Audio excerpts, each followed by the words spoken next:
अस्सलामु अलैकुम वरहमतुल्लाहि वबरकातुह।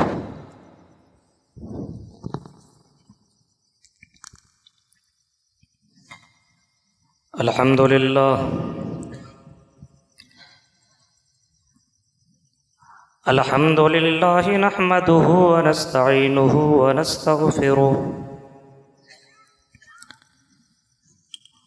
व नऊज़ु बिल्लाहि मिन शुरूरि अनफुसिना व मिन सय्यिआति अअमालिना। मन यहदिल्लाहु फला मुज़िल्ल लहु व मन युज़लिल्हु फला हादिय लहु। व अशहदु अन ला इलाहा इल्लल्लाहु वहदहु ला शरीक लहु व अशहदु अन्न मुहम्मदन अब्दुहु व रसूलुहु। या अय्युहल्लज़ीना आमनुत्तक़ुल्लाह हक़्क़ तुक़ातिहि व ला तमूतुन्न इल्ला व अंतुम मुस्लिमून। या अय्युहल्लज़ीना आमनुत्तक़ुल्लाह व क़ूलू क़ौलन सदीदा युस्लिह लकुम अअमालकुम व यग़फ़िर लकुम ज़ुनूबकुम व मन युतिइल्लाह व रसूलहु फ़क़द फ़ाज़ फ़ौज़न अज़ीमा। अम्मा बअदु फ़इन्न ख़ैरल हदीस किताबुल्लाह व ख़ैरल हदी हदी मुहम्मदिन सल्लल्लाहु अलैहि वसल्लम व शर्रल उमूरि मुहदसातुहा व कुल्ल मुहदसतिन बिदअह व कुल्ल बिदअतिन ज़लालतिन व कुल्ल ज़लालतिन फिन्नार। अऊज़ु बिल्लाहि मिनश शैतानिर रजीम। बिस्मिल्लाहिर रहमानिर रहीम। व अंज़िर अशीरतकल अक़रबीन।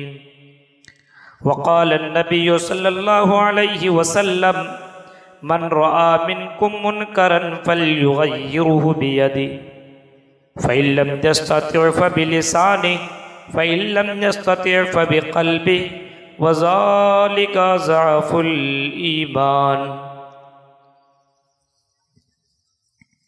रवाहु मुस्लिम।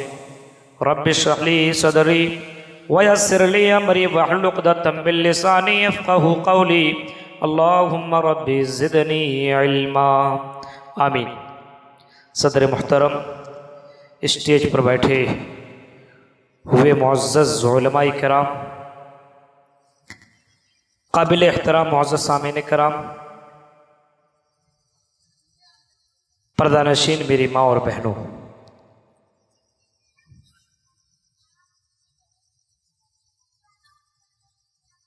आज बतारीख़ 22 फरवरी 2018 को बनारस की इस बेनीपुर में पहली बार मुझे खिताबत करने का मौका मिल रहा है। क्या यूँ कह लीजिए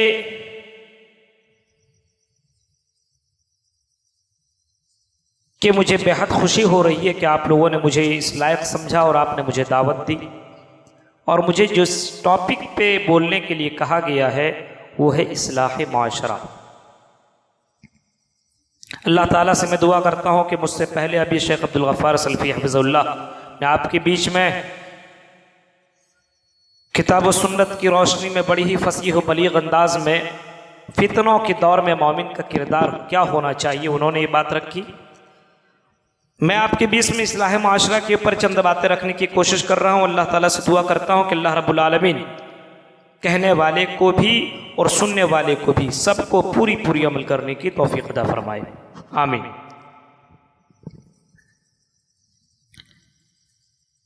माशरे के ऊपर अगर नज़र दौड़ाते हैं हम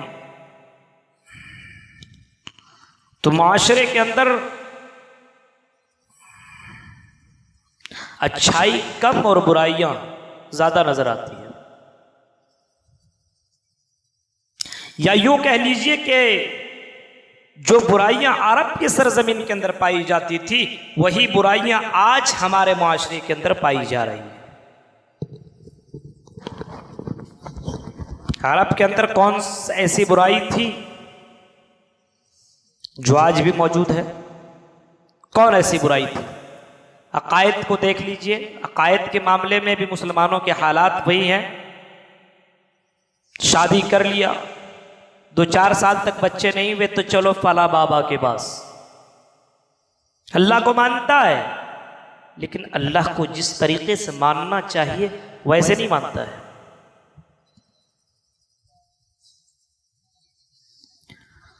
आज मुसलमान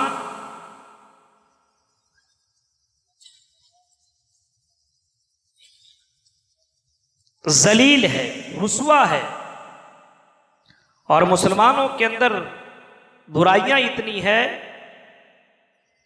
कि गैर ये कहता है कि देखो ये मुसलमान है। आज मुसलमान से सामान नहीं लेता है, गैर मुस्लिमों से लेता है। क्यों? क्योंकि गैर मुस्लिम उसकी नजर में ज्यादा अच्छा है। आज मुसलमानों के हालात ऐसे हो चुके हैं।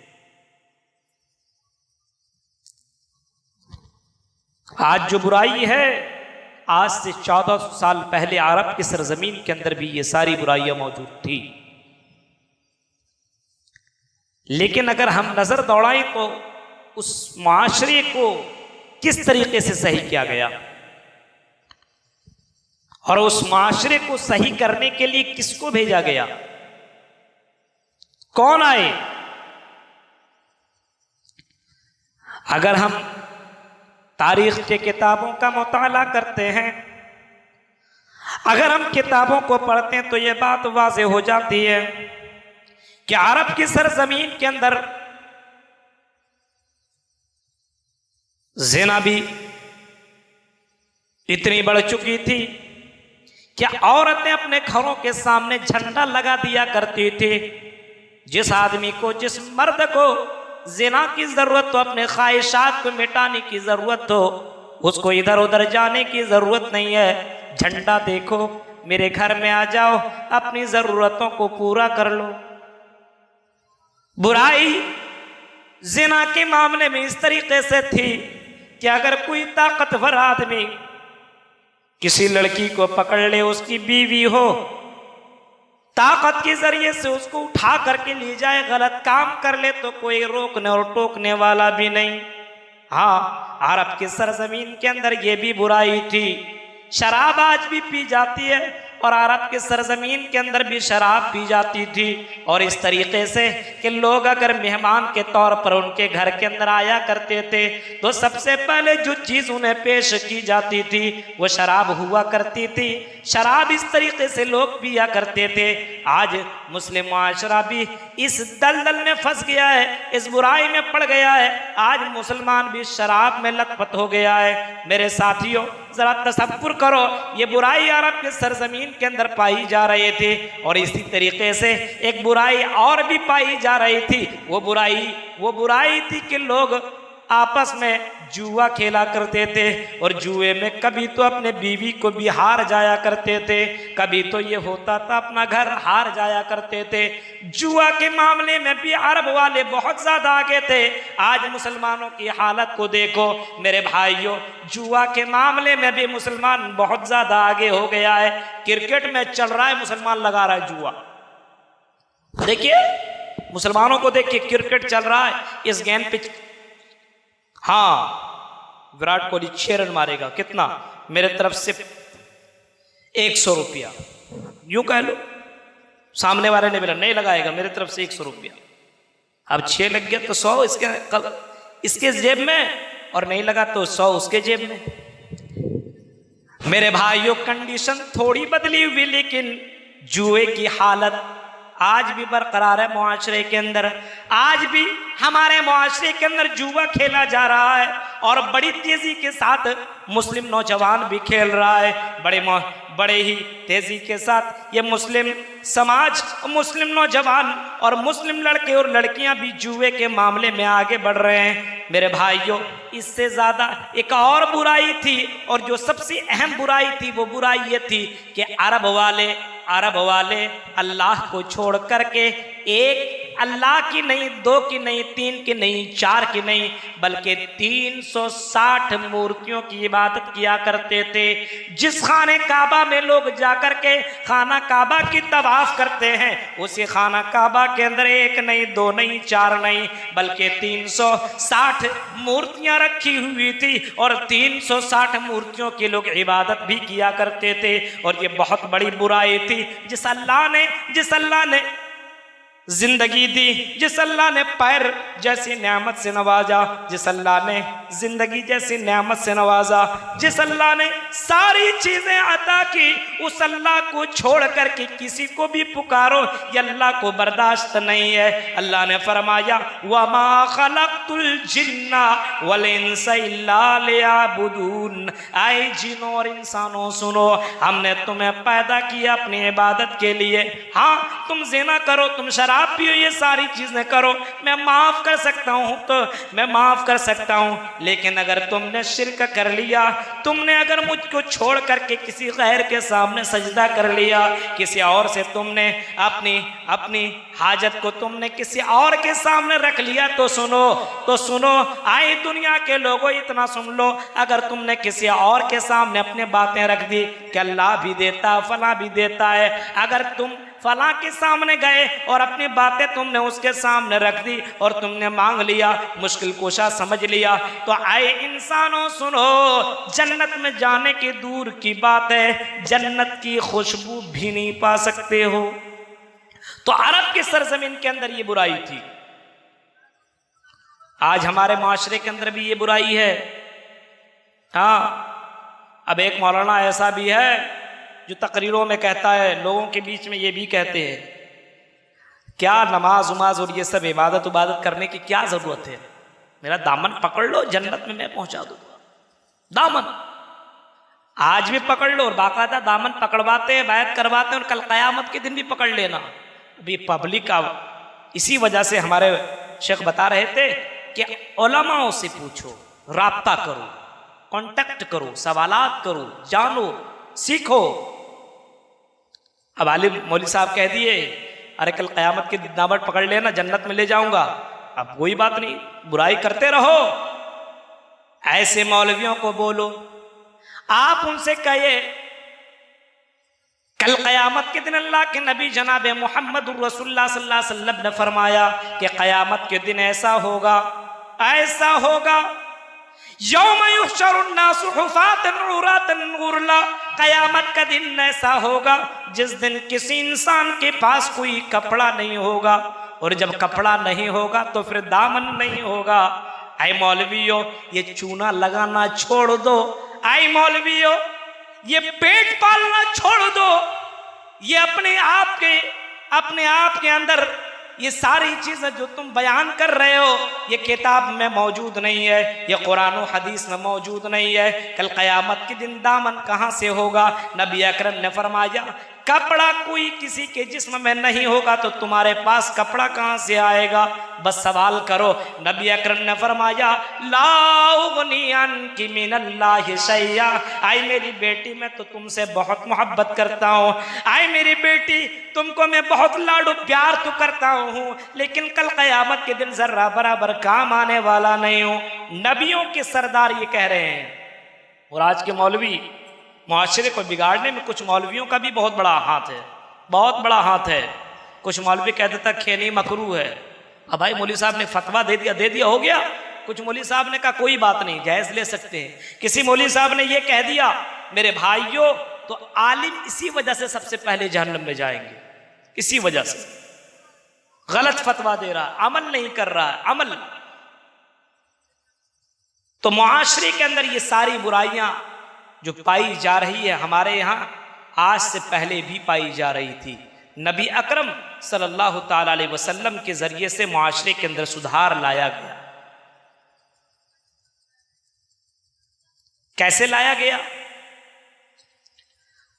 कुरान कहता है, लक़द कान लकुम फी रसूलिल्लाहि उस्वतुन हसना।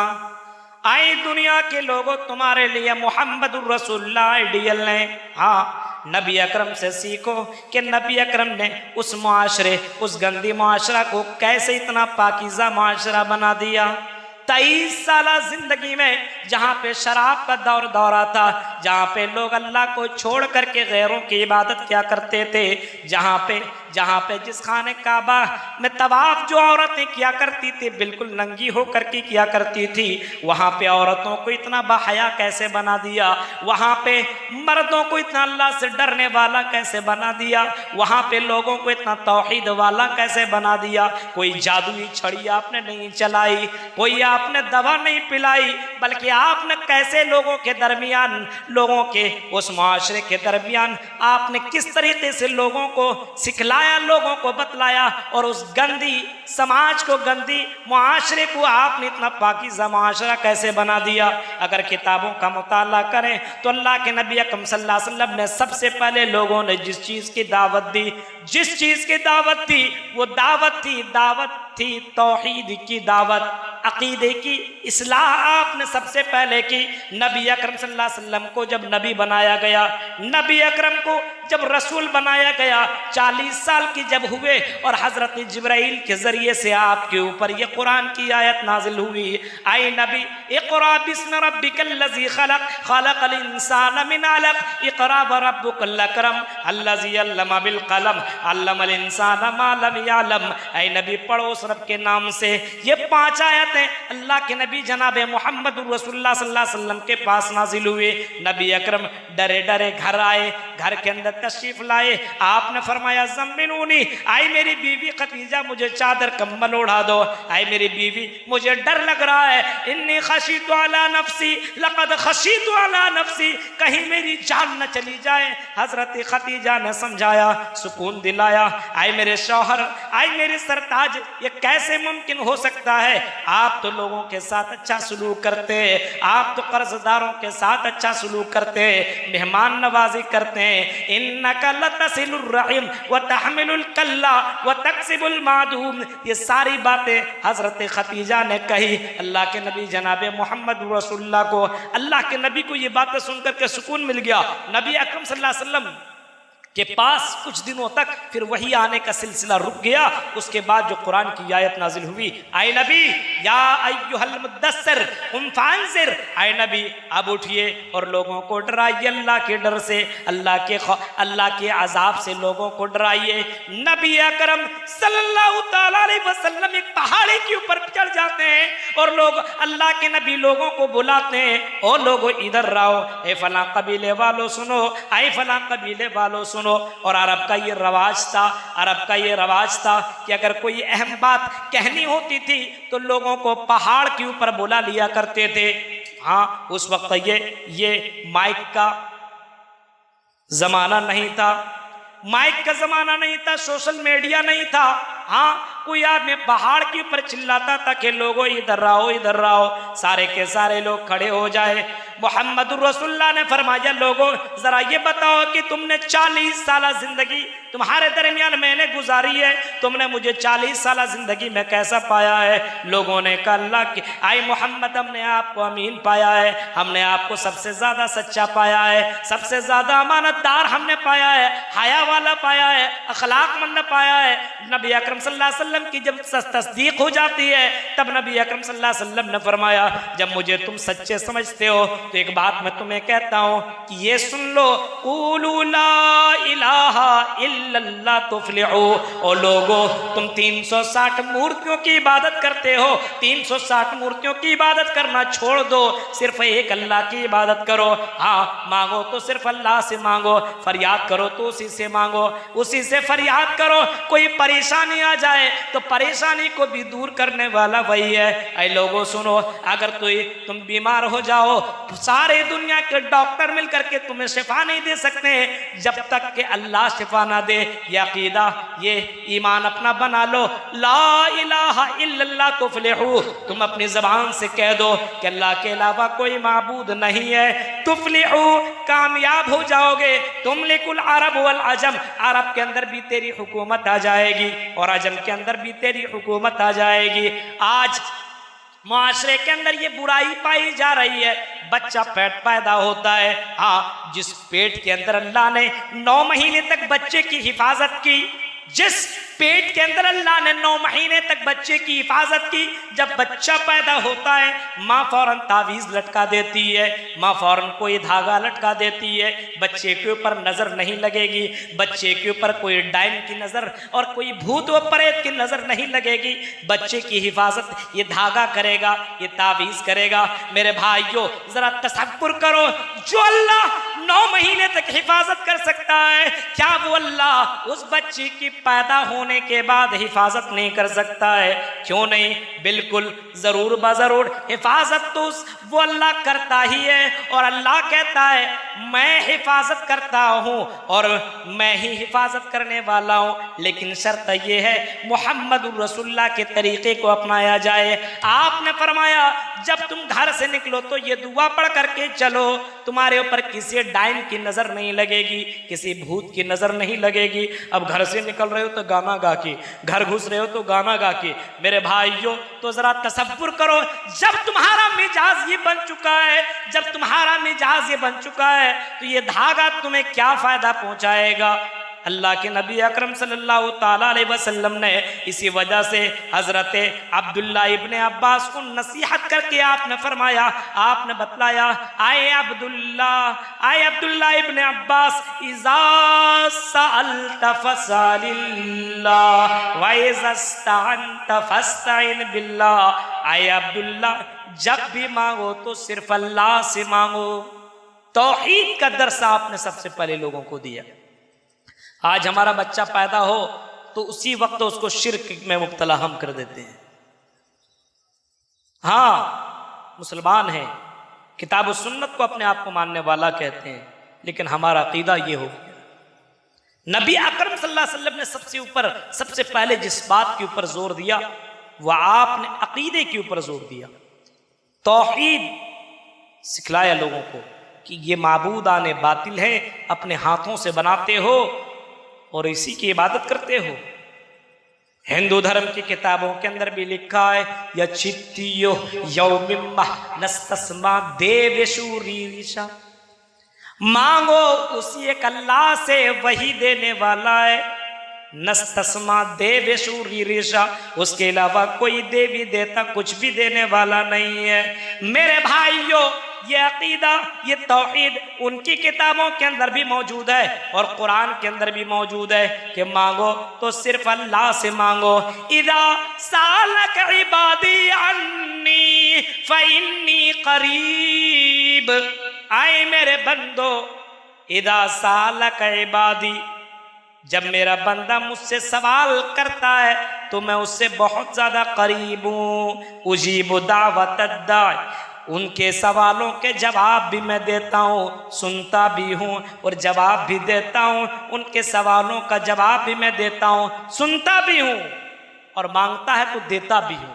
ऐसा नहीं है। और कभी कभी अगर नहीं मिला, मांगने का तरीका होना चाहिए। हमारे यहाँ मांगने का तरीका है ही नहीं।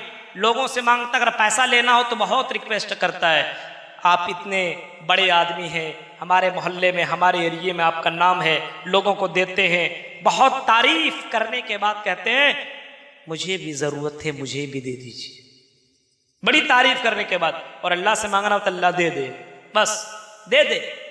इतनी आसानी के साथ एक आदमी मांग रहा था अल्लाह से, अय अल्लाह मैं बहुत गरीब हूँ, बहुत गरीब हूँ, मेरी 6 बेटियाँ हैं, इस दौर में जबकि जहेज़ की परवान चढ़ी हुई हो, इस दौर में अपने बच्चों की शादी कैसे कर पाऊँ?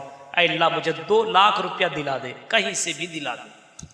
अब बताइए, ऐसा थोड़ी है कि आदमी रास्ते में जा रहा हो तो मिल जाए। वो कह रहा था या अल्लाह मैं इस रास्ते में जाऊं और मुझे 2 लाख रुपया मिल जाए, ये दुआ कर रहा।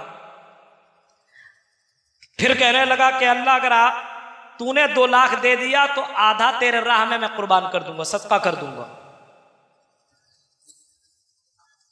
ये कह रहा है।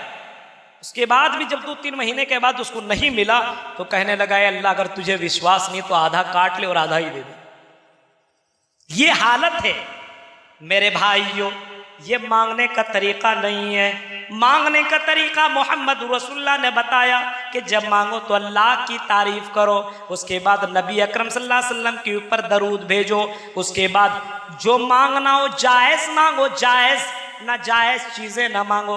किसी की बीवी के ऊपर नजर पड़ गई, कहो या अल्लाह उसकी बीवी मुझे दिला दे, मिलने वाली। तौहीद का दर्स मोहम्मद रसूलुल्लाह सल्लल्लाहु अलैहि वसल्लम ने लोगों के सामने रखा, लोगों को बात समझ में आई। हाँ, कुछ लोगों ने इनकार कर दिया, कुछ ने किया, सब ने भी, यूं कह लीजिए अक्सर ने इनकार कर दिया, लेकिन कुछ लोगों ने बात मान ली और कुछ लोगों ने नहीं मानी। मेरे भाइयों, नबी अकरम सल्लल्लाहु अलैहि वसल्लम की बात मान ली और नबी अकरम मेहनत करते गए, दुआ मांगते गए, कोशिश करते रहे।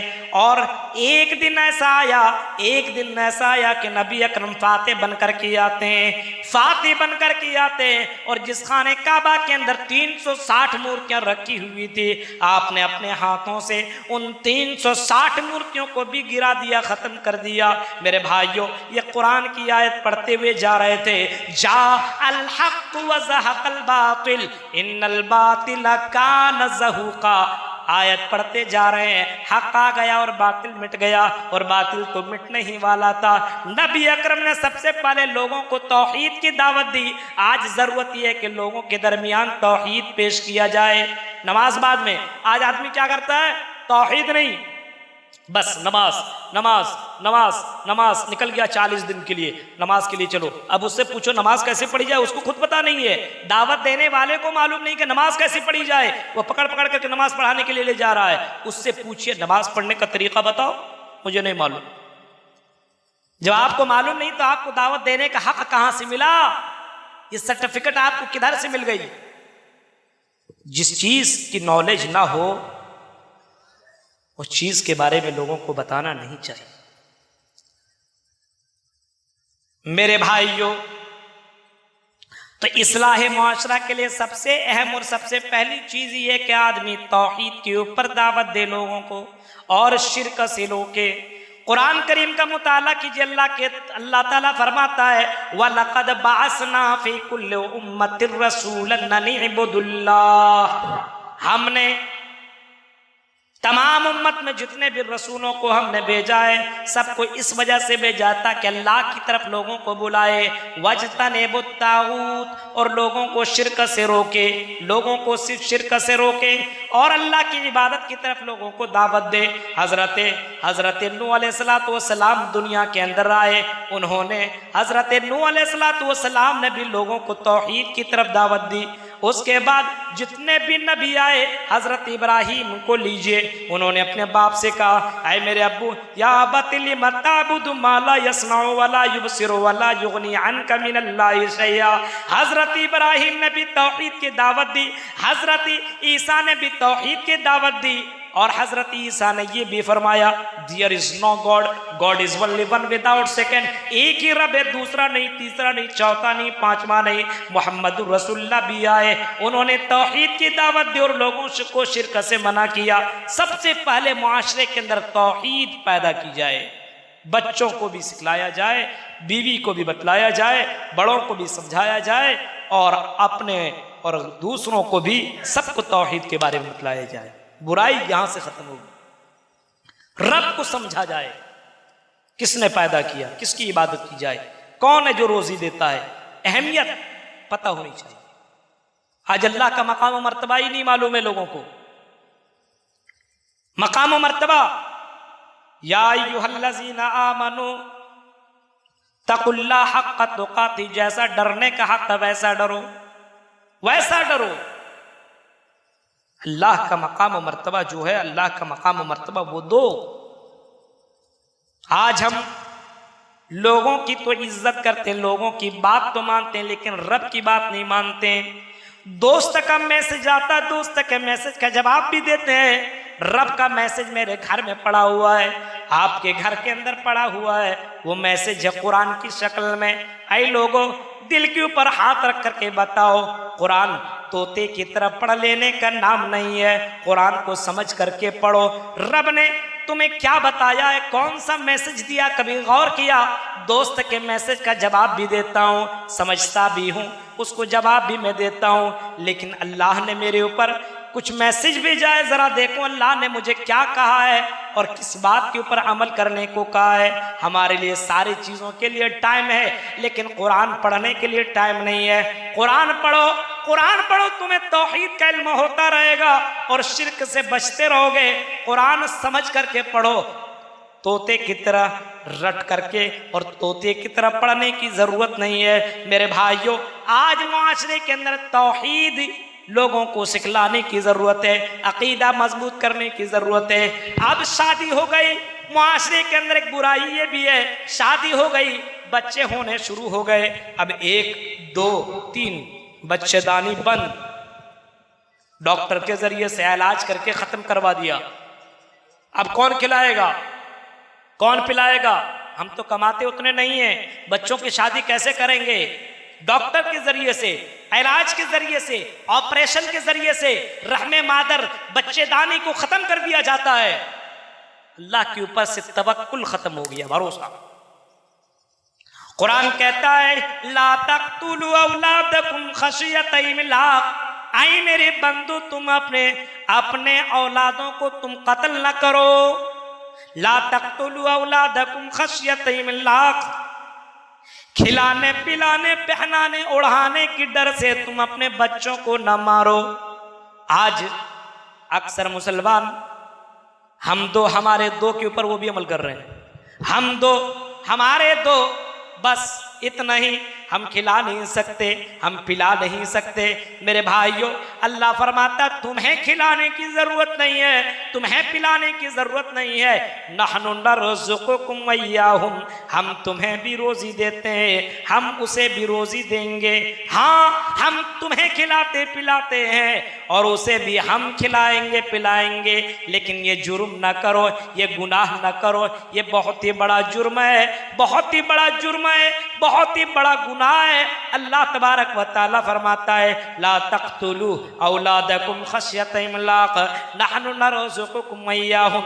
आज हमारे मुआशरे के ऊपर नजर दौड़ाइए, अल्लाह के ऊपर तवक्कुल खत्म है, अल्लाह के ऊपर भरोसा खत्म है। नबी अकरम ने फरमाया लौ अन्नकुम तवक्कलतुम अलल्लाहि हक़्क़ तवक्कुलिही लरज़क़कुम कमा यरज़ुक़ुत तैर यग़दू ख़िसामन व तरूह बिताना।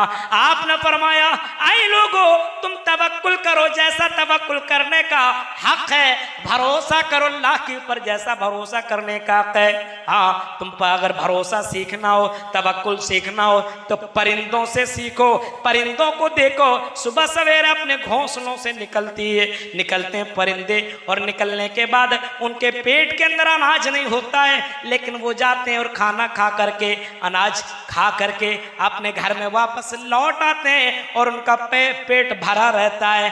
अगर तुम्हें तवक्कुल सीखना है, जो अल्लाह परिंदों को रोजी दे सकता है, जो अल्लाह व्हेल मछली को रोजी दे सकता है, व्हेल मछली एक दिन में 1000 किलो से ज्यादा गोश्त खाती है वो मछली, और जिस मछली को 1000 किलो से ज्यादा अल्लाह अता कर सकता है, आए मुसलमानों, क्या तुम्हें दो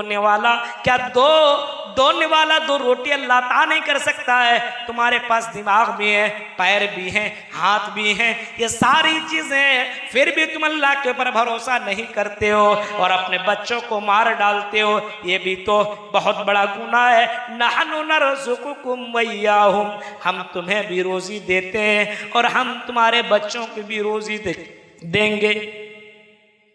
तो तौहीद को जानना चाहिए, सीखना चाहिए, अमल करना चाहिए। पहली चीज ये है, माशरे के अंदर अगर सुधार पैदा करना है। दूसरी बात यह है कि माशरे के अंदर अगर सुधार पैदा करना है, माशरे को अगर सुधारना है,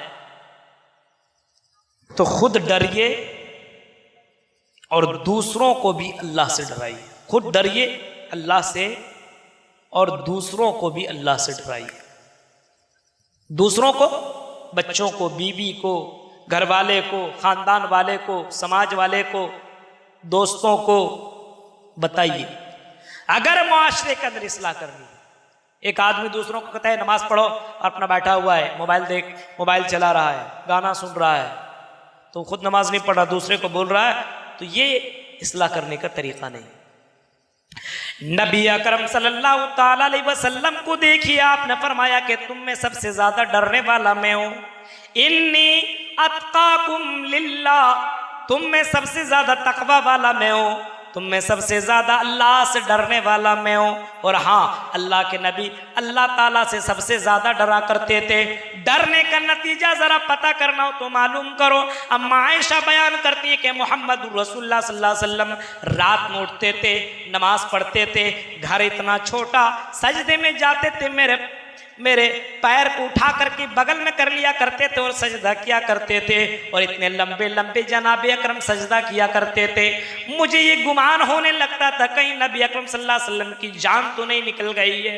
नबी अकरम इस तरीके से अल्लाह से डरा करते थे और अल्लाह से ये दुआ मांगा करते थे, आए अल्लाह, अल्लाहुम्मा जिरनी मिनन्नार, आए अल्लाह तू मुझे अज़ाबे जहन्नम से बचा, आए अल्लाह तू मुझे अज़ाबे जहन्नम से बचा। नबी अकरम खुद अल्लाह से डरा करते थे और अपने घर वालों को भी अल्लाह से डराया करते थे। आए मेरी बेटी, तुम कल क़यामत की तैयारी कर लो, ला उगनी अन्की मिनल्लाहि शैया, कल क़यामत के दिन जरा बराबर काम आने वाला नहीं हो। बीवियों को समझाया करते थे, बच्चों को समझाया करते थे, मुआशरे को समझाया करते थे। ये नबी अकरम सल्लल्लाहु अलैहि वसल्लम ही थे जो मुआशरे के अंदर इस तरीके से इस्लाह करने की कोशिश करते थे, खुद अल्लाह से डरते थे और लोगों को डराया करते थे।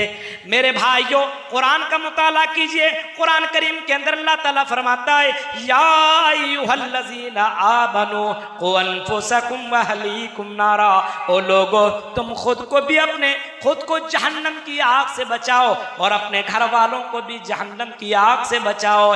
जहन्नम के बारे में जानो, जहन्नम क्या चीज़ है, जहन्नम इंसान के साथ क्या सलूक कर सकती है, ये तुम्हें जानना पड़ेगा। ये सोच लो, दुनिया की आग अगर आपके हाथ में कोई दे दे, दुनिया की आग जो जहन्नम की आग से कई गुना कम है, जहन्नम की आग से ये आग आपको हाथ में दे दे, ये रख लो 1 घंटा अपने हाथ में, अंगारा, मैं तुम्हें 50,000 दूंगा, 1 घंटा रख लो। आप क्या कहिएगा? दिमाग की बत्ती तुम्हारी चली गई है क्या?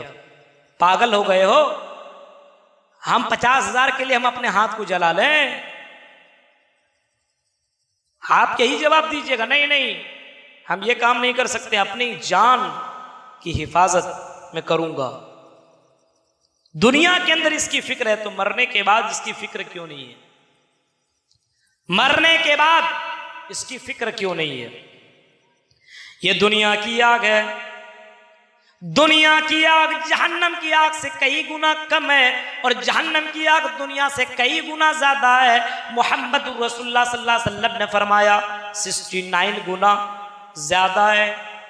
बाज़ हदीसों में दूसरे अल्फाज भी आए हुए हैं, तो जरा तसव्वुर करें, जहन्नम की आग इतनी ज्यादा तेज है, इतनी जबरदस्त है। नबी अकरम ने फरमाया, क़ू अनफुसकुम व अहलीकुम नारा, खुद को भी जहन्नम की आग से बचाओ और अपने घर वालों को भी जहन्नम की आग से बचाओ।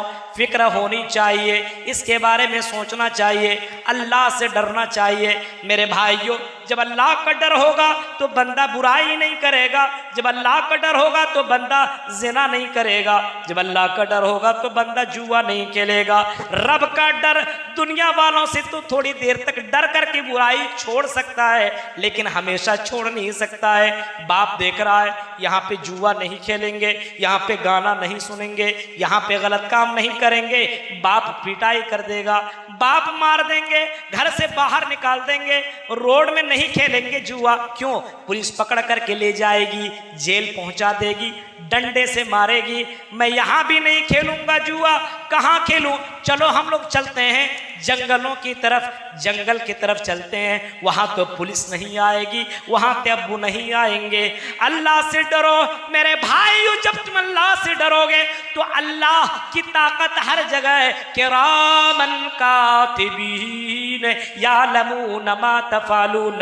अगर ये तसव्वुर पैदा हो जाए, ये डर पैदा हो जाए कि अल्लाह ताला ने 2 फरिश्तों को मुकर्रर कर दिया है, ये पुलिस तुम्हें देखे या ना देखे, ये तुम्हारा भाई देखे या ना देखे, ये तुम्हारे अब्बू देखे या ना देखे, तुम्हारी अम्मी देखे ना देखे, अगर अल्लाह का डर पैदा हो जाए तो आदमी ऑटोमेटिकली बुराई से बचेगा।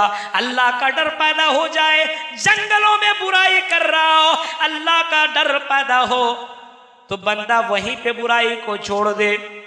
आपने बनी इसराइल का वो वाक़या सुना होगा, बनी इसराइल का वो वाक़या सुना होगा। चचेरी बहन के ऊपर नजर पड़ती है और आखिरकार मजबूरन उसको जिना के लिए, गलत काम के लिए तैयार होना ही पड़ता है। जब गलत काम करने के लिए तैयार उसका चचेरा भाई हो जाता है, लड़की कांपने लगती है। हाँ, लड़की लरस जाती है, कांपने लगती है। उसके भाई ने, चचेरे भाई ने पूछा, तुम क्यों कांप रही हो, क्या मामला है? कहने लगी, इन्नी अखाफुल्लाह, मैं अल्लाह से डर रही हूं, कल कयामत के दिन मुझे इसका जवाब देना पड़ेगा। ये जुमला सुना उसने फौरन हट जाता है। मेरे भाइयों, कोई देखने वाला नहीं था, लेकिन अल्लाह का डर दिल के अंदर आया, बुराई को छोड़ दिया। आज हमारे मुआशरे के मुसलमानों के अंदर, लड़कों और लड़कियों के अंदर, बुजुर्गों के अंदर, सब के अंदर ये अल्लाह का डर खत्म हो गया है। हाँ, अल्लाह का डर हो तो तहज्जुद की नमाज भी बंदा पढ़ेगा, अल्लाह का डर हो तो कुरान की तिलावत भी बंदा करेगा, अल्लाह का डर हो तो माँ बाप की खिदमत भी बंदा करेगा, अल्लाह का डर हो तो बीवी के हुकूक को भी बंदा निभाएगा, अल्लाह का डर हो तो बच्चों की तरबियत भी बंदा करेगा। लेकिन जब अल्लाह का डर ना हो तो कोई भी बंदा काम कर सकता है, बुराई कर सकता है, बंद कमरे में भी कर सकता है, खुल्लम खुल्ला कर सकता है। हाँ, मौलाना साहब हैं तो यहाँ पे सबके सामने बीड़ी और सिगरेट का इस्तेमाल ना करे, नहीं करेगा। मौलवी साहब कहीं खुतबा में मेरा नाम ना ले ले, कहीं मौलवी साहब इस चीज से मुझे मेरा नाम ना ले ले, बदनाम ना कर दे, यहाँ पे डर सकता है। लेकिन अल्लाह का डर ना हो तो यहाँ से बाहर निकलेगा और वहाँ पे सिगरेट पीना शुरू कर दे, वहाँ पे गलत काम करना शुरू कर दे। तो अगर मुआशरे के अंदर इस्लाह पैदा करना हो तो खुद अल्लाह से डरो और अपने बाल बच्चों को, अपने घर वालों को, अपने रिश्तेदार वालों को अल्लाह से डराओ। नबी अकरम सल्लल्लाहु अलैहि वसल्लम को जो ऑर्डर दिया गया, तबलीगी हुक्म जो सबसे पहले नाफिज किया गया, वो कौन सी आयत नाजिल हुई? वंजिर अशीरतकल अक़रबीन, आए नबी आप अपने रिश्तेदारों को डराइए। और एक जगह मुताला कीजिए, कुरान कहता है ले तुनज़िर उम्मल क़ुरा व मन हौला, अपने करीबी लोगों को, व मन हौला, उस इर्द गिर्द वालों को भी अल्लाह से डराओ। बाज़ जगह में कुरान में ये भी आया मोहम्मद रसूलुल्लाह सल्लल्लाहु अलैहि वसल्लम के ताल्लुक से, या अय्युहन नबिय्यो इन्ना रसलनाका शाहिदन व मुबश्शिरन व नज़ीरा, ऐ नबी हमने आपको डराने वाला, बशारत देने वाला हमने बना करके भेजा है। नबी अकरम लोगों को अल्लाह की खौफ से, अल्लाह के अजाब से डराया करते थे। तो डराइए लोगों को और खुद डरिए। आज डरते नहीं हैं हमारे यहाँ के बच्चे, नौजवान नस्ल ये डरने वाले नहीं हैं, डरते नहीं हैं, बल्कि अपने माँ बाप को डराते हैं। किसी अब लड़के की नज़र किसी लड़की के ऊपर लग गई, अब बाप से कहे उससे मेरी शादी करा दो, बाप कहेगा तुम अभी पहले पढ़ाई करो, कर लो। बेटा कहेगा अगर नहीं किया तो समझ जाइए आपकी इज्जत मिट्टी में मिल जाएगी। बेटा डर नहीं रहा, डरा रहा है। बेटी कभी कभी अपने माँ को डराती है, मोबाइल दे दीजिए वरना उसके साथ भाग जाऊंगी। तो आज अल्लाह से डरती नहीं है, डराती है। आज डरना सीखिए, डरना। कैसा डरना? हजरत उमर फारूक का वो मंजर याद करो। अमीरुल मोमिनीन दिन में भी लोगों के मामलात को हल किया करते थे और रात में भी उठ कर की गश्त लगाया करते थे। कौन? वो उमर जिनके बारे में मोहम्मद रसूलुल्लाह ने फरमाया, आई उमर तू जन्नती, आई उमर तू जन्नती। लेकिन अल्लाह का खौफ देखिए, कहीं कल कयामत के दिन इसके ताल्लुक से अल्लाह मुझे पूछे और मैं जवाब ना दे पाऊं, और कहीं अल्लाह मुझे जहन्नम के अंदर दाखिल ना कर दे, ये डर। नबी अकरम सल्लल्लाहु अलैहि वसल्लम ने जिसको जन्नती करार दिया हो, हजरत उमर फारूक रात में गश्त कर रहे हैं, रात में चक्कर लगा रहे हैं, थकावट हो जाती है, एक जगह बैठ जाते हैं, थोड़ा आराम कर लूं, सुस्ता लूं, क्या अचानक घर से एक बुढ़िया की आवाज आती है, आई मेरी बेटी उठो और दूध के अंदर पानी मिला दो। डर देखिए, डर कैसा होना चाहिए। डर माशरे के लड़का और लड़कियों में पैदा हो जाए तो मौलाना अब्दुल गफ्फार साहब की तकरीर करने की जरूरत नहीं। रोज लगभग उनकी तकरीर इधर होती है माशाअल्लाह, अल्लाह उन्हें जज़ाए खैर दे। बनारस में उनकी तकरीर बहुत ज्यादा हुआ करती है। मेरे भाई, इतनी तकरीर करने की जरूरत नहीं है अगर ये डर पैदा हो जाए।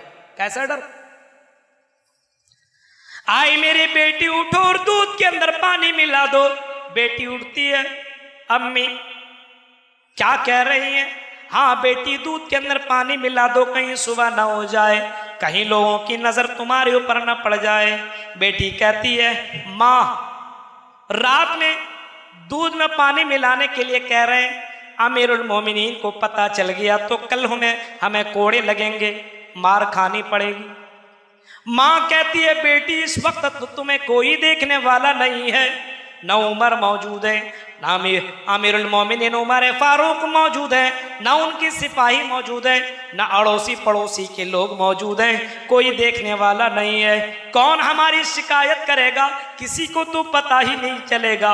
बेटी उठ के बैठ जाती है, माँ मैं उनसे डरने की बात नहीं कर रही हूँ, मैं ये कह रही हूँ कि उस अल्लाह से डरो, उस रब से डरो। अमीरुल मोमिनीन तो नहीं देख रहा है, लेकिन समाज वाले तो नहीं देख रहे हैं, लेकिन अल्लाह तो देख रहा है। अमीरुल मोमिनीन का रब, हमारा रब तो देख रहा है। कल कयामत के दिन हमें जवाब देना पड़ेगा, तो कल कयामत के दिन हम अल्लाह के सामने क्या जवाब देंगे? मेरे भाइयों, ये डर अगर हमारे मुआशरे के नौजवान लड़कों और लड़कियों में पैदा हो जाए तो जिना थम जाए, जिना रुक जाए, जुआ रुक जाए, शराब रुक जाए। लेकिन ये डर कौन करे? ये डर कौन करे? आज कहते हैं डरो कौन? मौली साहब तो डरता नहीं, हम क्यों डरें? हाँ, हाजी साहब हज करके आया है, वो भी तो खैनी खाता है, हाजी साहब तो सिगरेट पीते हैं, हाजी साहब तो ये फला फला करते हैं। मेरे भाइयों, कल कयामत के दिन हाजी साहब हम ना समझेंगे, मौली साहब हम ना समझेंगे, तुझे तो खुद जवाब देना पड़ेगा। अपने आप को समझो कि कल कयामत के दिन जब अल्लाह मुझे खड़ा करेगा और मुझसे कहेगा, आए अब्दुल्ला, आए अब्दुल रहमान, आए अब्दुल करीम, जरा ये बता तूने ये काम क्यों किया, तूने ये बुराई क्यों की? कल कयामत के दिन तू क्या जवाब देगा? अपने आप को ये सोचो मेरे भाइयों। मौलवी करे करने दो, हाफिज करे करने दो, फला प्रोफेसर करे करने दो, फला हाजी साहब करे करने दो, लेकिन अपने आप को पहले समझो। वो कर रहा तो हमारे लिए दलील थोड़ी है। कोई मौलवी साहब कोई गलत काम अगर कर लें, हमारे लिए वो दलील थोड़ी है, ये दलील हमारे लिए नहीं है। तो मुआशरे के अंदर अगर इस्लाह पैदा करनी हो तो नबी अकरम सल्लल्लाहु अलैहि वसल्लम ने लोगों को डराया कि डरो अल्लाह से, और नबी अकरम खुद डरा करते थे। तो हमें अल्लाह से डरने की ज़रूरत है, लोगों के बीच में भी और तन्हाई में भी, और ख़ास करके आज के इस दौर में जबकि हाथ में मोबाइल हो, बगल में पुरियां लड़की बैठी हुई हो, इस दौर में, फितने के दौर में, आज बुराई किस तरीके से करता है जानते हैं? इस्लाह करने की कोशिश नहीं करता है। एक आदमी की नज़र, एक दोस्त की नज़र दोस्त की बीवी के ऊपर पड़ गई। गौर से सुनिएगा, आज मुआशरे के अंदर इस्लाह नहीं, मुआशरे के अंदर बिगाड़ किस तरीके से पैदा हो। अब वो सोचा कि बीवी से तो, उसकी बीवी से तो मेरी मोहब्बत हो गई है, अब उससे मिलूं कैसे? उसने कहा है मौलवी साहब की बीवी बहुत ही खूबसूरत है। गौर देखिए, मौलवी साहब की बीवी बहुत खूबसूरत, अपने दोस्त से कह रहा है मौलवी साहब के पास तुम जाना, नमाज तुम पढ़ो और उसको तुम बहकाते रहना, तब तक मैं इधर अपना काम कर लूं। बुराई में साथ नहीं देना चाहिए कभी भी, कभी भी। तावनु अलल बिर्रि व तक़वा वला तावनु अलल इस्मि वल उद्वान, बुराई के काम में मदद करना ही नहीं चाहिए। उसने कहा ठीक है, मैं तुम्हारा साथ दे रहा हूं, कल तुमको मेरा साथ देना होगा। बोला ठीक है। अब रोज वो जाता था और ज़ोहर के बाद एक से एक सवालात करता था मौलवी साहब से, ये बताइए, ये बताइए, ये बताइए, ये बताइए। कुछ दिनों के बाद मौलवी साहब से एक दिन पूछ लेता है कि मौलवी साहब, आपकी जो बीवी है वो कहाँ की रहने वाली है? तो मेरी तो कोई बीवी है ही नहीं। कौन बोला तुमको? कहा कि आपकी बीवी नहीं है। फौरन उठ के घर जाता है, देखता है कि उसी के घर में उसी का दोस्त उसकी बीवी के साथ गलत काम कर रहा। मेरे भाई क्यों जरा तसव्वुर करो, गलत काम में साथ नहीं देना चाहिए, अल्लाह से डरना चाहिए। आज हमारा गलत कामों में लोग साथ देते हैं। मोमिन वो नहीं है, मोमिन कौन है? वल मोमिनून वल मोमिनात बाज़ुहुम औलियाउ बाज़ यामुरूना बिल मारूफ व यनहौना अनिल मुनकर। भलाई की दावत देते मोमिन की ये पहचान है, बुराइयों से रोकते हैं ये मोमिन की पहचान है। मुनाफिक की अलामत है, मुनाफिक की ये निशानी है कि वो बुराइयों से रोकते नहीं है बल्कि बुराइयों के काम करने का हुक्म देते हैं। नहीं देखते दोस्तों को, अरे चलो यार नई फिल्म आई हुई है, चलो मैं पैसा दे दूंगा, मैं तुम्हारा टिकट कटा दूंगा। बुराई के काम में मदद कर रहा है। अरे ये सिगरेट मेरे तरफ से पी लो। बुराई के कामों में ये कौन लोग हैं? ये मुनाफिक लोग हैं। कुरान कहता है अगर कोई ऐसा दोस्त आपका है तो समझ लीजिए वो मोमिन नहीं है, जो बुराई के काम में आपका मदद कर रहा है, मोमिन नहीं है वो, मुनाफिक है। कुरान कह रहा है यामुरूना बिल मुनकर व यनहौना अनिल मारूफ। भलाई है क्या नमाज पढ़ने जा रहे हो यार? ये तो मौलवी का काम है, ये तो मदरसे के बच्चों का काम है, ये तो हाजी साहब काम है, ये तो बूढ़ों का काम है। हम लोगों का काम थोड़ी है। बुढ़ापे तो पहुंच जाएंगे तो अल्लाह अल्लाह करेंगे। क्या नौजवानों, क्या तुम्हें मालूम है कि तुम बुढ़ापे की जिंदगी को देख पाओ? अल्लाह के नबी जनाबे मोहम्मद रसूलुल्लाह सल्लल्लाहु अलैहि वसल्लम ने हजरत अब्दुल्लाह इब्ने मसूद से फरमाया, आए अब्दुल्लाह इब्ने मसूद कुन फिद दुनिया का अन्नका गरीब औ आबिरु सबील। आए अब्दुल्ला, दुनिया के अंदर तुम अजनबी बनकर के रहो या मुसाफिर बनकर के रहो। हजरत अब्दुल्लाह इब्ने मसूद ने मोहम्मद रसूलुल्लाह से ये बात सुनी।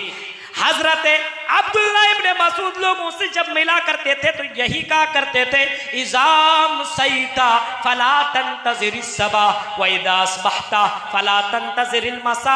आई लोगों, जब तुम सुबह कर लो तो शाम का इंतजार न करो, और जब तुम शाम कर लो तो सुबह का इंतजार न करो। जिंदगी की कोई गारंटी नहीं।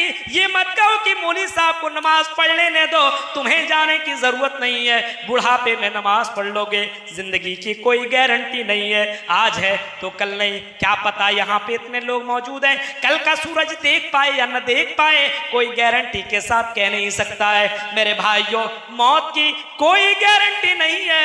मौत कभी भी आ सकती है और किसी भी वक्त आ सकती है, और कब आएगी कोई जानता नहीं है। वमा तदरी नफ्सुम माज़ा तक्सिबु गदा वमा तदरी नफ्सुम बिअय्यि अर्ज़िन तमूत। कहाँ मौत आएगी, कब मौत आएगी, किसी को पता ही नहीं है। अगर ये पता हो जाए तो आदमी की खुशी ही गायब हो जाए। अगर किसी को पता हो जाए परसों ये आदमी मर जाएगा, मान लीजिए, सपोज डेट मान लीजिए कि पता हो जाए कि आपकी मौत परसों होने वाली है, आज ही से खाना वाना सब बंद, टेंशन के मारे, तो मौत की कोई गारंटी नहीं, पता ही नहीं कब मौत जा रहा है। यहां से बाइक उड़ा रहा है, सलमान खान बना हुआ है, लोग हमको खूब तारीफ करेंगे, गाड़ी ऐसे चलाता है वैसे चलाता है, और अचानक जाकर के एक्सीडेंट होकर मर गया। गारंटी है? इज़ाम सईता फला तंतज़िर सबाह व इज़ा असबहता फला तंतज़िर मसा। जब सुबह करो तो शाम का इंतजार न करो, और जब तुम शाम कर लो तो सुबह का इंतजार न करो।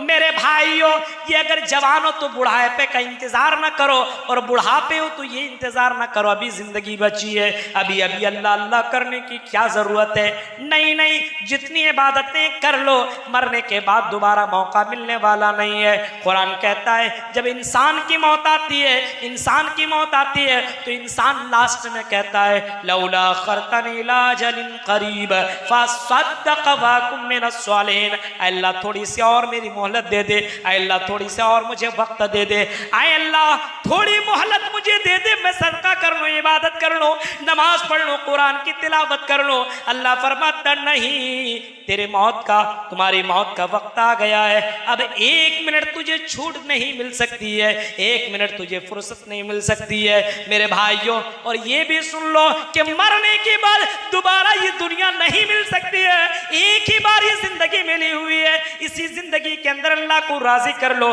अपने रब से डर जाओ। कल कयामत के दिन मेरे भाइयों, जब लोगों को जहन्नम के अंदर डाला जाएगा, लोग कहेंगे अल्लाह मुझे दुनिया के अंदर दोबारा भेज दे, मैंने तेरी जन्नत को भी मैंने देख लिया और जहन्नम को भी मैंने देख लिया है, मुझे यकीन हो गया है, मुझे दुनिया के अंदर भेज दे। अल्लाह कहेगा कल्ला, हरगिज नहीं, एक बार मैंने तुझे जिंदगी दी, बार बार तुझे जिंदगी मिलने वाली नहीं है। मेरे भाइयों, फरिश्ते उससे सवाल करेंगे, क्या तुम्हारे पास कोई डराने वाला, समझाने वाला, बतलाने वाला, कुरान की आयतें पढ़ पढ़ के सुनाने वाला नहीं आया था? कहेगा हाँ। वक़ालू लौ कुन्ना नस्माउ औ नाक़िलु मा कुन्ना फी अस्हाबिस सईर। हाँ, हमारे पास डराने वाला आया, समझाने वाला आया, काश के हम अकल रखे होते, काश के मौलवियों की बातों को माना होता, कुरान की आयतों को पढ़ा होता, तो आज हम जहन्नम वालों में से ना होते। तो दूसरा काम, दूसरी बात यह है कि हमें अल्लाह से डरना है, अपने घर वालों को भी अल्लाह से डराना है। कुरान की आयत के बारे में सहाबा कराम ने पूछा कि खुद को तो अल्लाह से हम डरेंगे, लेकिन अपने घर वालों को कैसे डराएंगे, कैसे बचाएंगे? तो अल्लाह के नबी अकरम सल्लल्लाहु अलैहि वसल्लम ने फरमाया कि तुम खुद रुको बुराइयों से और अपने घर वालों को भी बुराइयों से रोको। खुद ऐसे काम करो जिससे अल्लाह राजी हो और अपने घर वालों से ऐसा काम कराओ जिससे अल्लाह राजी हो। ये दूसरा काम। तीसरा काम ये करना है, मुआशरे के अंदर अगर इस्लाह करनी है, जाहिर सी बात हर कोई चाहता है कि इस्लाह करो, हर कोई। तो ये आप मत समझिए कि सिर्फ ये मौलवी का काम है। मौलवी ही टोके, कहीं कोई शराब पी रहा, मौलवी साहब जाए, ऐ शराब क्यों पीते हो? कहीं कोई बुराई कर रहा है तो पुलिस ही रोके, मौलवी साहब ही रोके, दूसरा कोई नहीं। घर के अंदर बुराई हो रही है, बच्चा नमाज नहीं पढ़ रहा है, मौलवी साहब आप मेरे बच्चे को थोड़ा समझाइए ना। बाप कुछ नहीं कह रहा है। हदीस के अल्फाज है, मन रआ मिनकुम मुनकरन फलयुगय्यिरहु बियदिही फ़इल्लम यस्तति' फ़बिलिसानिही फ़इल्लम यस्तति' फ़बिक़ल्बिही वज़ालिका ज़अफ़ुल ईमान। तुम में से कोई भी किसी बुराई को देखे, बुराई को, कोई भी बुराई, तो उसको चाहिए फ़बिलिसानिही, अपने हाथों से रोके। ताकत है हाथों से तो मार के रोको। बीवी गलत काम कर रही है, बच्चा गलत काम कर रहा है, ताकत है वहां पे अगर हाथ चलाने की नौबत आए तो हाथ से रोकने की कोशिश करो। बच्चा जुआ खेलता, मार मार करके रोको। अगर ये ताकत ना हो, आपका बेटा बड़ा हो गया, तुमने रोकने की कोशिश ना की, हाथ अब चलाओगे, तुम्हारे ऊपर भी हाथ उसके चल सकते हैं, तो ऐसे मौके पे तुम अपनी जबान से रोको, आए मेरे बेटे ये काम ना करो, आए मेरे बेटे ये काम ना करो, आए मेरे बेटे ये काम ना करो। वहां पे जबान का इस्तेमाल करो। और यूं देखो कि अगर मैं जबान से भी बोलता हूं तो मेरी इज्जत जा सकती है, मुझे मारा जा सकता है, मुझे बदनाम किया जा सकता है, तो उस काम को तुम बुरा समझो। ये तीन चीजें एक इंसान के अंदर होनी चाहिए, मौलवियों के अंदर भी, एक कॉलेज में पढ़ने वाला बच्चा के लिए भी, लड़का के लिए भी, और एक कॉलेज में पढ़ने वाली लड़की के लिए भी ये काम होना चाहिए, ये अमल उसको भी करना चाहिए। लड़की बुराई से रोके, अपनी सहेली की मदद ना करे। घर के अंदर एक सहेली, हाँ आज लड़कियों की मदद लड़कियां कर रही है, किसी के साथ मिलने जा रही तो एक सहेली जा रही साथ में, हम जा रहे हैं इसके साथ। अब माँ बाप को भरोसा है मेरी बेटी फलां सहेली के साथ जा रही है अच्छे काम के लिए, तो उसमें मदद नहीं होनी चाहिए, ये भी गलत है, ये भी बहुत बड़ा जुर्म है। बुराई का साथ देना ही बुराई है, बुराई का साथ देना, बुराई का साथ नहीं देना चाहिए। मन रआ मिनकुम मुनकरन फलयुगय्यिरहु बियदिही, हाँ हाथ से रोको, हाथ से, जबान से भी रोको, और अगर इससे भी ताकत ना हो तो उसको बुरा जानो। एक बात मैं आपको बताऊं कि जबान से बोलो तो कैसे बोलो। आप कोई बुराई कर रहा है, आप जाए चोरी, किसी के बारे में सुना आपने कि चोरी किया है, डायरेक्ट बोले चोरवा, ऐसा बोल दिया आपने, तो बताइए वो आपकी बात सुन करके वो सुधरेगा? आपकी भी उल्टा सीधा वो कह देगा। समझाने का तरीका नबी अकरम सल्लल्लाहु अलैहि वसल्लम से सीखिए, समझाने का तरीका। गलत काम किया तो उसको समझाइए, आप एक मुसलमान हैं, आप एक मुसलमान के बेटे हैं, अल्लाह को मानते हैं, रसूल को मानते हैं, अल्लाह से डरिए, मरना है, एक दिन हिसाब देना, प्यार से समझाइए, समझ जाएगा। नबी अकरम सल्लल्लाहु अलैहि वसल्लम के पास भी एक आदमी आया, एक जवान आया। इमाम अहमद इब्न हम्बल ने अपने मुस्नद के अंदर इस हदीस को नकल किया है।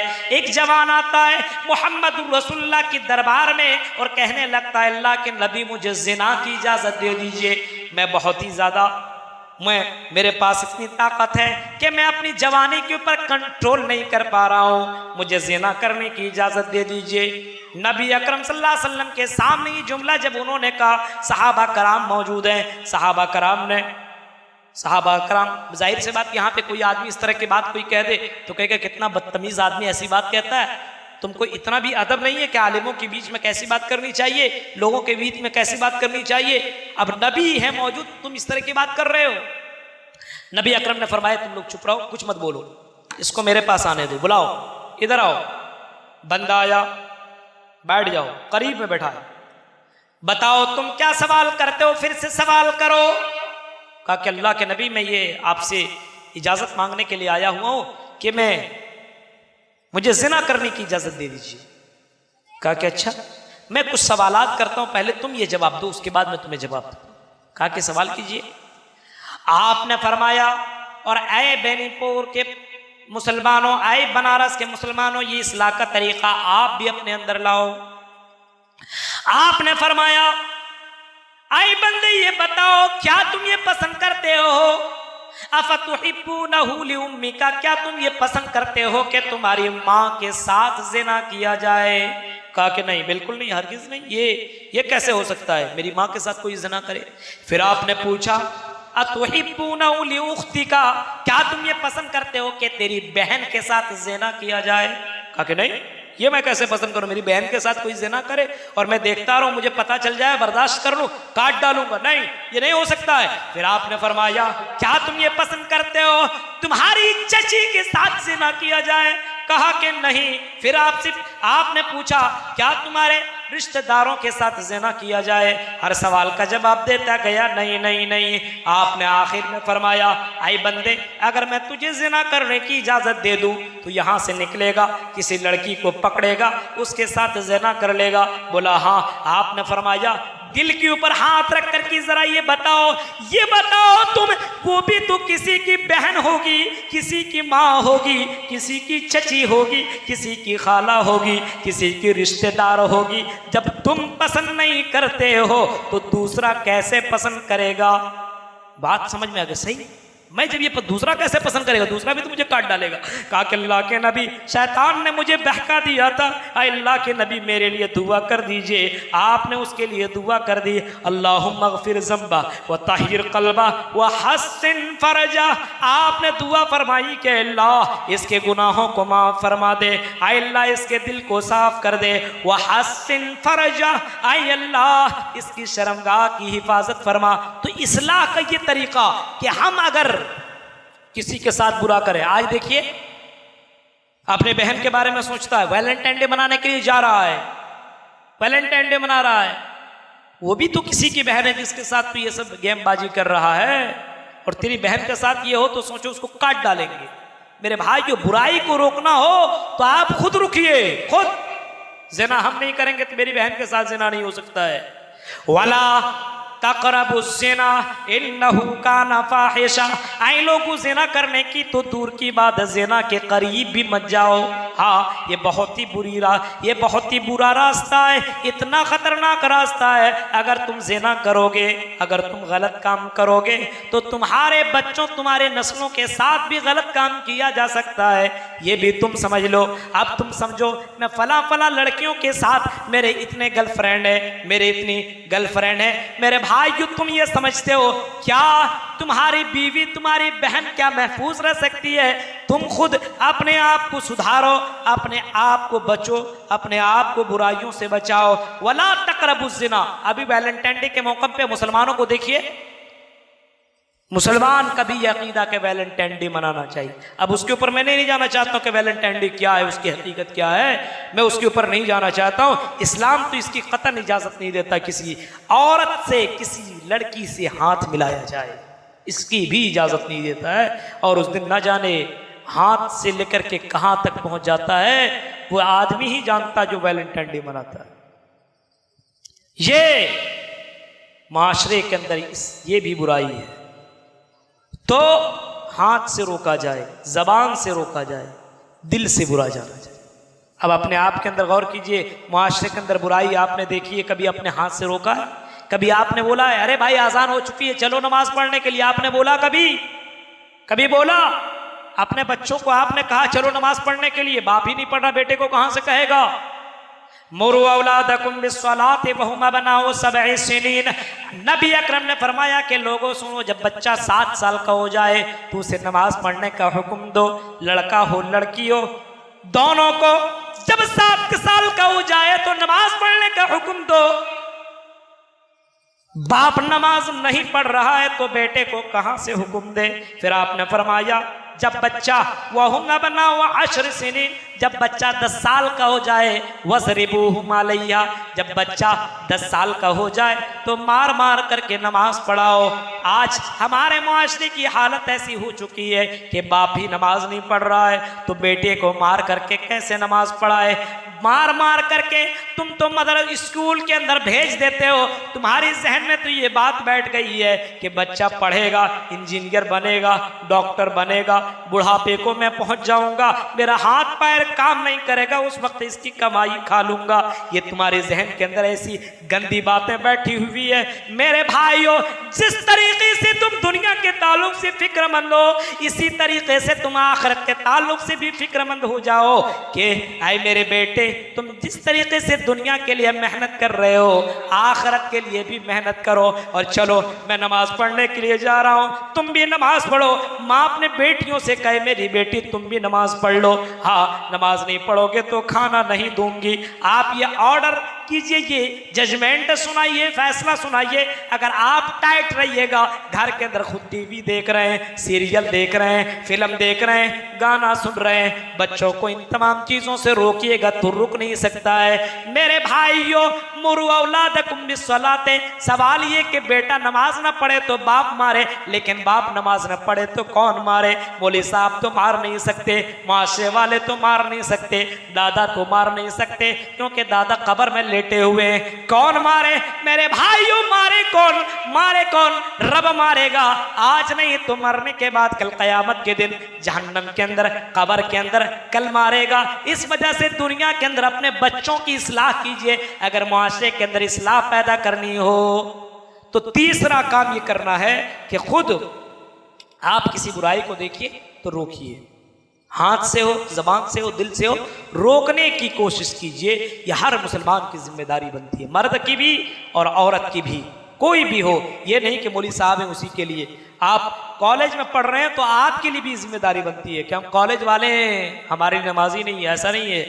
हम तो यूनिवर्सिटियों में पढ़ते हैं, हम तो प्रोफेसर, हम तो डॉक्टर, हम तो इंजीनियर। नहीं, ये नमाज कॉलेज में पढ़ने वाले लड़कों के लिए, ये नमाज डॉक्टरों के लिए, ये नमाज प्रोफेसरों के लिए, ये नमाज इंजीनियरों के लिए भी है, ये नमाज उलमाओं के लिए, ये नमाज हमारे बुजुर्गों के लिए, ये नमाज सभी के लिए। मेरे भाइयों, नमाज इंसान को बेहयाई और बुराई से रोक देती है। नमाज इंसान को बेहयाई और बुराई से रोक देती है। कुरान की उस आयत करीमा को पढ़िए, उतलु मा ऊहिया इलैका मिनल किताब वाक़िमिस्सलाह इन्नस्सलात तन्हा अनिल फहशाई वल मुनकर।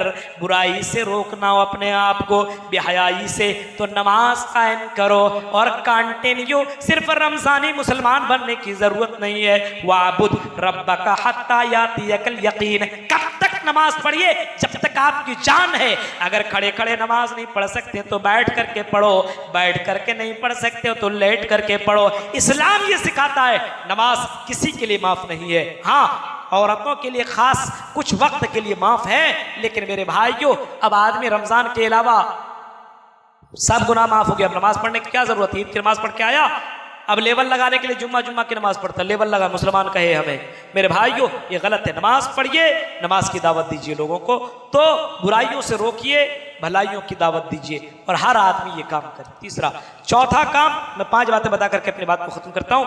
चौथा काम आदमी को ये करना है, माशरे के अंदर अपना अखलाक पेश करना है। अच्छा बनिए, बेहतरीन बनिए। आप किसी को कोई बात कहिए तो वो ये ना कहे तुम मुझे कह रहे हो, तुम्हारी बायोडाटा भी खोल दो तो फिर पता चल जाएगा। आप ऐसा बनिए, नबी अकरम ने लोगों के सामने कोई बात कही तो नबी अकरम को लोगों ने सादिक जाना, अमीन जाना, सच्चा जाना, सब कुछ जाना कि हाँ हम मानते हैं आप अमीन हैं, आप सादिक हैं, लेकिन आपकी ये बात मैं नहीं मान सकता। आप कोई बात कहिए तो उससे पहले अपने आप को ऐसा बनाइए, अखलाकमंद बनिए, कैरेक्टर आपका अच्छा होना चाहिए। आप दावत देने के लिए खड़े हो जाएं और कहें, तुम कह रहे हो नमाज पढ़ने के लिए, 40 साल में तो तुमने कभी नमाज ही नहीं पढ़ी है, तो अखलाकमंद ऐसा बनिए कि आपके ऊपर कोई उंगली ना उठाए, आप किसी को गाली ना दें, किसी को बुरा भला ना कहें, हसद ना करें। ये सारी खूबियां आपके अंदर मौजूद होनी चाहिए मेरे भाइयों, तो अखलाकमंद होना चाहिए। 5वीं बात यह है कि आदमी को 5वां काम यह करना है, रब से दुआ मांगनी चाहिए, रब से कि अल्लाह मुझे सुधार दे, मैं बिगड़ा हुआ हूं। ईमान के ऊपर साबित कदम रख, अल्लाहुम्मा सब्बित क़ल्बी अला दीनिक, दुआ मांगनी चाहिए, दुआ मांगनी चाहिए अपने लिए, अपने माशरे के लिए, अपने घर वालों के लिए, सबके लिए दुआ मांगनी चाहिए।